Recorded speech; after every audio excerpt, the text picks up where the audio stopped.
பசிக்குதுன்னு கேட்டோன்னே காசு தூக்கி கொடுத்தாருல அந்த மனுஷன். நீ வாங்கிட்டு வந்தேல, ஒரு வார்த்தை உங்க அப்பாவை கேட்டியா? நீங்களும் வாங்க சேர்ந்து சாப்பிடலான்ட்டு.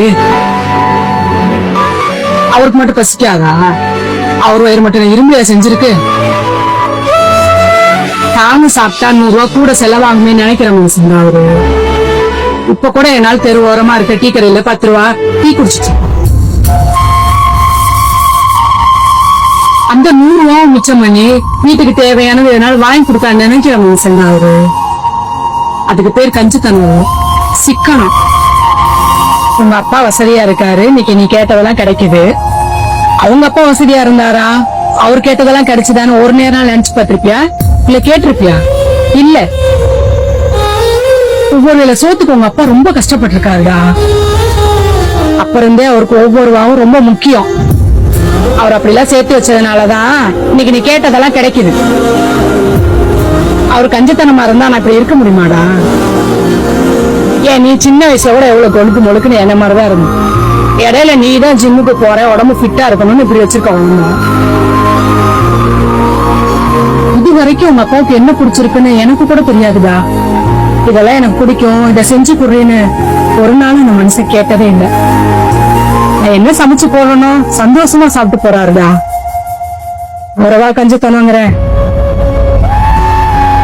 உனக்கு என்ன பிடிக்கும் என்ன பிடிக்காதுன்னு ஒவ்வொரு நாளும் பார்த்து பார்த்து செஞ்சுட்டு இருக்காது அந்த மனுஷன். உனக்கு என்ன தேவைங்கிறத நீ கேக்குறதுக்கு முன்னாடி உன் கையில கொண்டாந்து கொடுக்கறாருல, அந்த மனுஷனவா நீ கஞ்சங்கிற?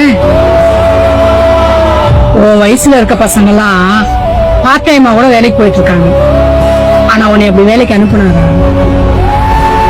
என் பையன் கஷ்டப்படக்கூடாது, அவன் நல்லா படிச்சு நல்லா முன்னுக்கு வரணும், நான் பட்ட எந்த கஷ்டமும் என் பையன் படக்கூடாது, எங்க அப்பா எனக்கு சொத்து சேர்த்து வைக்கணும், அத தப்ப நான் என் பிள்ளைக்கு பண்ணக்கூடாதுன்ட்டு ஓடி ஓடி உழைச்சிட்டு இருக்காருடா.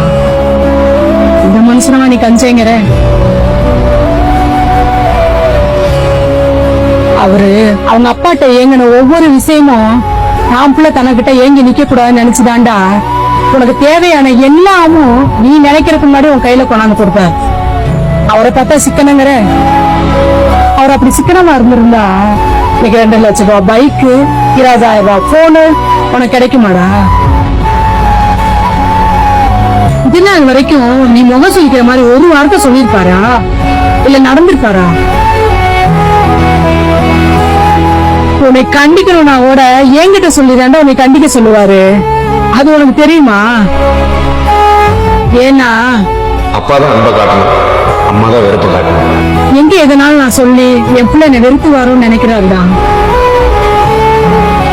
நீ நான் அவ்வளவு பிடிக்கண்டா உங்க அப்பாவுக்கு. அவரை பார்த்தா நீ கஞ்சோங்கிற? உனக்கு கிடைச்ச அப்பா மாதிரி வேற யாருக்கும் கிடைக்க மாட்டாங்க. அதே மாதிரி எனக்கு கிடைச்ச புருஷன் மாதிரி வேற யாருக்கும் கிடைக்க மாட்டாங்க. அவர் அப்பா மட்டும் இல்லடா, சாமிடா.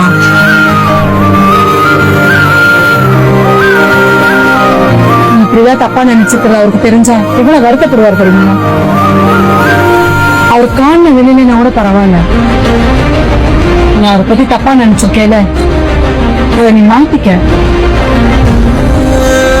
சரி சாப்பிடு, அவர் ரொம்ப நேரமா கடையில இருக்க.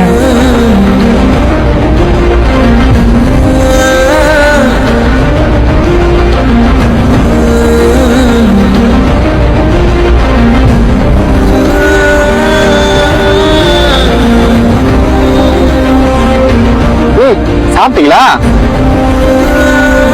என்னடி பிள்ளை கண் கலங்கி இருக்கு, காரம் எதுவும் வாங்கி கொடுத்தியா? என்னப்பா என்னாச்சு? என்னடி பேசாம ஏன் அழுகுற? என்ன சாமி என்னடி அழுகுறான்? ஏன் சாமி? ஏப்பா என்னாச்சு? என்னடி என் புள்ள அழுகுறியான்? சாப்பாடு தான் வாங்கி கொடுக்க சொன்னேன் பிள்ளைக்கு, என்னத்த சொல்லி குழப்பி விட்ட? ஏப்பா என்னாச்சு? சிக்கனமா இருந்த கூட புரிஞ்சுக்காம உன கஷ்டப்படுத்திட்டு 10 வருஷம். என்ன பெரிய பெரிய வார்த்தை பேசிட்டு இருக்க? என்னாடி சொல்லி கூப்பிட்டு வந்த பிள்ளைய? சாமி எனக்கா ஏப்போ சந்தோஷத்துல எழுத்துரு. அதான்டா அப்பா, அதான்டா புள்ள. விடுறா, அழுக கூடாது. அப்பா இருக்கும் போது அழுக கூடாது. ஏதோ வான்னு சொல்லி குழப்பி விட்டுருப்பேன். வா வீட்டுக்கு வா, அடி வா சாமி. பாப்பா வீட்டுக்கு போலாமா